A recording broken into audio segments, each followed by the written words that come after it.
And then what's really useful is that from that you can easily then sort of chart them back before, and the show often actually really helps you find and like refine what is the important story to follow, because it's all about their life, right? So, you know, whether it's a sex tape or her being Paris's assistant, all those sorts of events that unfold for real, they allowed us then to narrow down our sort of storytelling, as it were, and focus the archive that way.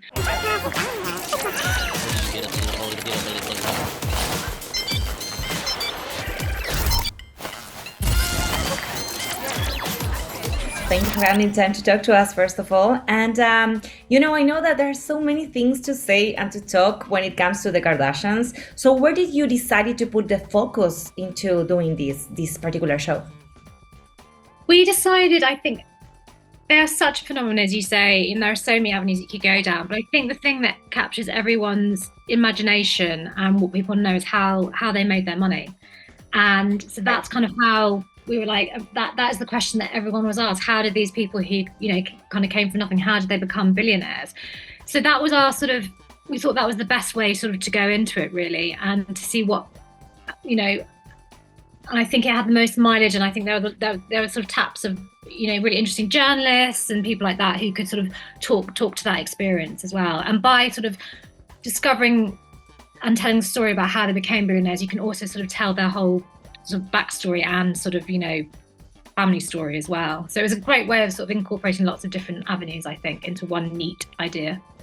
Yeah, and well, there's so much footage as well. So I kind of wanted to know, how do you decide and how many people just organize when and how to use this footage and how to dispose everything else? I mean, I think it must be starting in this, from the beginning, just a bit overwhelming, I guess.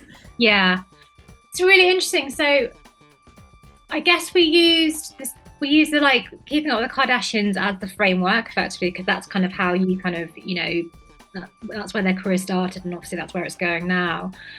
And then what's really useful is that from that you can easily then sort of chart them back before, and the show often actually really helps you find and refine what is the important story to follow, because it's all about their life, right? So, whether it's a sex tape or her being Paris's assistant, all those sorts of events that unfold for real, they allowed us then to narrow down our sort of storytelling, as it were, and focus the archive that way. And I think the other thing that we were really interested in doing is, obviously the show is obviously hugely important and key to the series, but it was also kind of finding stuff people haven't seen before. So it's the infomercials that Kris Jenner and Bruce were involved in back in the day. So that was a sort of a big thing for us. Our push was, we used the show as a spine, and then we sort of focused our attention on just trying to find the unusual archive that people maybe were not so familiar with. And the testimonies are a key element to, every time you're making a documentary, they are always really important. And here you have, as you said, journalists or people who are connected to the family in a way. So how did you manage to find these people? And did you have a list and you were okay, let's start from the beginning? Or how did you organize that? And how did you manage to find these people? Yeah, it's a good question. It's always we had an amazing producer called Steph, who's just fantastic. Casting, amazing. And I think it's just following threads, really. So we knew that we really wanted to get the Elliot Goulding, who was one of the execs and co-creators of the show, because he was obviously key. And so we knew that he was sort of absolute gold standard. So we sort of pursued him. And same with Ted, who ran the E network. And then it's just a kind of question of, you just start digging into, as you dig into their story, as you research, names start coming up. So for example, we interviewed a guy called Larry Schiller, who happened to know Kris Jenner when she was much younger. And I think it's just it's sort of, you kind of have, I guess you have a couple of the gold standard that you kind of definitely want, but actually it's through the process of researching the family that these other names come up, really. And then similarly, we had, then we knew we needed to get some really key journalists like Larry Hackett, who does People magazine, because he obviously did the big cover with them. So yeah, I guess it's a process of, you have your ideal list, and then you won't always get those, and then the research just brings out many more interesting people, I think. And during this research, how much did it take? I mean, was it a really long process to just know about, the? So I think I came on it in the latter phase, kind of when we were in the edit. But I know that we kind of, when we did the original pitch, they already had on board Elliot Goulding, and they found, and they also found the journalist, the Forbes journalist, who's amazing, who did the Forbes cover and with Okay, great.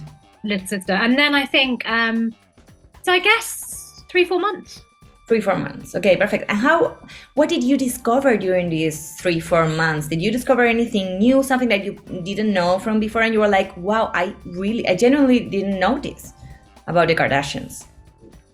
I tell you, I think for me, it was when we interviewed the person who went out with Chris's dad. That was really like, my God, that's like, that for me was like it's a window onto this woman. Like, you've all heard the stories, but to hear firsthand someone who knew her when she was a teenager was, I thought, pretty amazing. And the thing I also would say is, which is again in the show, is we interviewed Heidi and Spencer Pratt, and they came up like with this unseen footage of Kim, like right before she was famous. So that was amazing, like sort of seeing her and how she was, and do you know what I mean? So I guess those were my two kind of, I thought they were really remarkable. When you ask people, what they think that is the most appealing aspect of the Kardashians, they, everyone has a different answer. So what is your answer? What do you think is the most attractive and appealing aspect of them as a family? I think obviously how they look. It's very appealing to lots of women and men, actually. They sort of, Kim redefined the it girl through, in a much more shapely way. And I think the other thing is they're a family who do work really hard. They do have an incredible work ethic.